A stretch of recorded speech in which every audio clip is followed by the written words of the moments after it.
All right, a little bit of news with regards Canelo versus Crawford. Now, to some, this might come across as bad news, but I would say to the majority, probably the overwhelming majority, this would appear to be good news.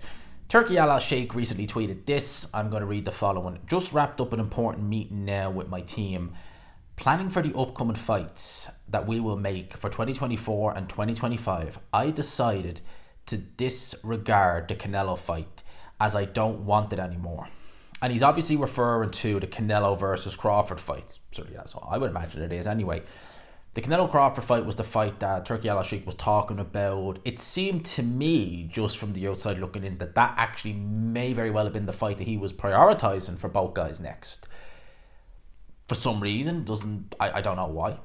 Could be maybe Canelo's team. Maybe they haven't even reached it. Maybe he looked at Crawford's performance and thought, as good as Crawford is, and I felt that he beat Majimov fair and square. It was close, but he won the fight. Maybe he looks at that and thinks, do you know what? I want a real 50-50 fight. If I'm doing a main event level fight, with the exception of Joshua Ngannou, and on paper Fury versus Ngannou, he maybe wants these 50-50 fights, or very close to 50-50. Maybe he looks at Crawford and thinks 154 is your limit. If I bring you to 168, it's not really... You're not going to win. I don't think he'll win at 168. I think he could give a good account of himself, but ultimately I think Canelo will win. And maybe he just feels that, given how... I don't want to say poor the main event was received, because that's probably too harsh a word, but the fans definitely in the main event on Saturday night, Sunday morning, they made their voices known. Maybe Turkey has seen that and thought, you know what, maybe I want to do something different. I don't know. I'll go on to read. He says, instead I will be focusing for the US market with bigger fights, especially for the legend Crawford. Additionally, I will support making fights for Boots, Haney, Shakur, Ortiz, Anderson, Zhu.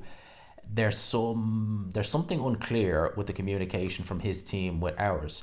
So I believe I will reconsider his situation for the rest of the world. Definitely I am focusing on Riyadh season, Wembley edition, 21st September, Joshua versus Dubois. And depending on the results of the Riyadh season opening card, Beterbiev Bivol, I just have to chuck that. Every time I hear Beterbiev Bivol, I'm just going to do that because I'm so happy that we should have had it on June 1st. Injuries happen, it is what it is. But we have Beterbiev Bivol on the 12th of October. I will build a card for the rematch of Fury versus Usyk. Incidentally, just to interject, building the card for Fury Usyk, which is all well and good. Have we got any announcements on the undercard for Beterbiev Bivol? I'm just chucking that out there. It's not, and we haven't even had a kickoff press conference. Well, technically we did have a kickoff press conference back in April. I was at that. I really enjoyed it. It was an experience of a lifetime. But would they have another one? Because that kickoff press conference didn't have an undercard. It did, but that was the separate press conference for the Matchroom Queensbury 5v5. Anyway, thinking outside, talking out loud again. I will build a card for the Fury Usyk rematch on December the 21st, and another big card the first quarter of 2025. Stay tuned. Turki Al Sheikh is playing no games. And this year, these Saudi cards, they've been fantastic. Last weekend's card, it was good. I certainly enjoyed it. Was it on paper? It probably did look better than it actually was. It's not to say it was a bad card. Don't misconstrue what I'm saying. It wasn't a bad card at all. There was some good fights on it. There was some fights like Dave Morrell, which kind of on paper you thought it was going to be a showcase for Morrell, but it really turned into a bit of a sparring match. You saw Pitbull Cruz look very lackluster in defeat. And listen, the Crawford Majimov fight was not terrible, but the fans definitely didn't appear to... They didn't warm to that fight when it was happening, let's just say it like that. In terms of Turki Al Sheikh saying that, the the Canelo fight's not interesting anymore, does that mean, because obviously his name was left out of some of those other names there, the likes of Crawford, Haney, Zhu, etc., does that mean that Canelo is is he an afterthought for the Saudis? Because think about it like this, Canelo is sort of his own brand. He makes outrageous sums of money per fight. Doesn't necessarily need the Saudis' involvement. Not necessarily. And when you look at the likes of Terence Crawford, you would think that the two names that you see there that are mentioned, Boots Ennis and Virgil Ortiz, they're the fights to make. You know, if Boots Ennis moves to 154, which I think it's going to be sooner than later, put it like that. I wouldn't be surprised if it's in the next year we see Boots Ennis up at 154 pounds. Virgil Ortiz, he's fighting this coming weekend. I love watching Virgil Ortiz. I've said it before, he's one of my favourite fighters to watch. At 147, I said he was unreliable because he was, that he would always pull out of a fight. Obviously, he was really, I mean, God only knows what he was doing to make weight. When stuff like that's going wrong, when you're trying to make weight, Jesus Christ, what must you be actually doing to yourself? But at 154, he's looked pretty good. And I think him against Crawford, Boots against Crawford. Errol Spence, I believe, is fighting Fundora, if I'm not mistaken, in October, if I'm not very much mistaken. If Errol Spence, I don't think he will win.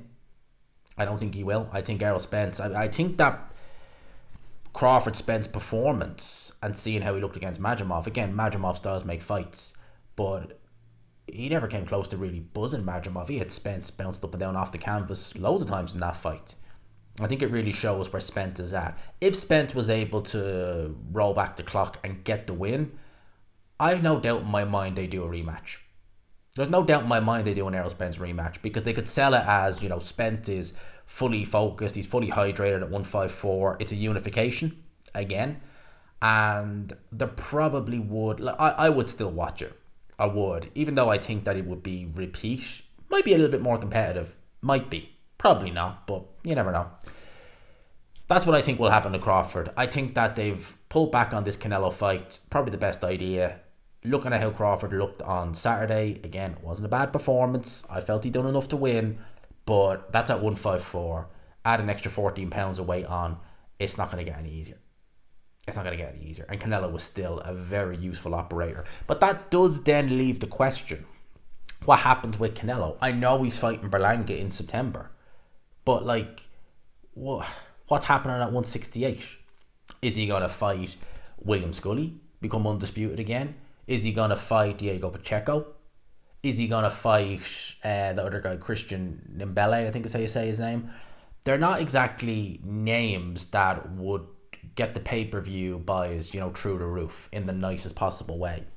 He's beaten the likes of Plant already. Benavidez is up at 175, as is Morel.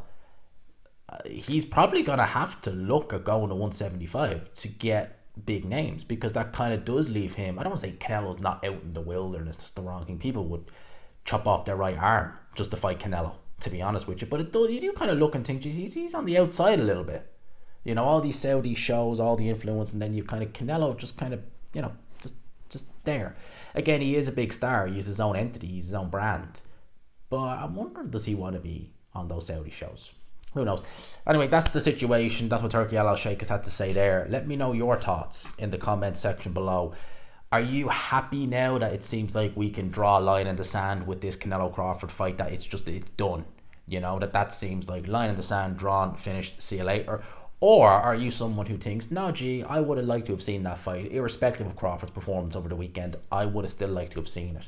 Let me know. I'll leave it there. Hope you enjoyed it, people. Smash the like button if you could. Hit subscribe, of course, as always, if you haven't already. Peace.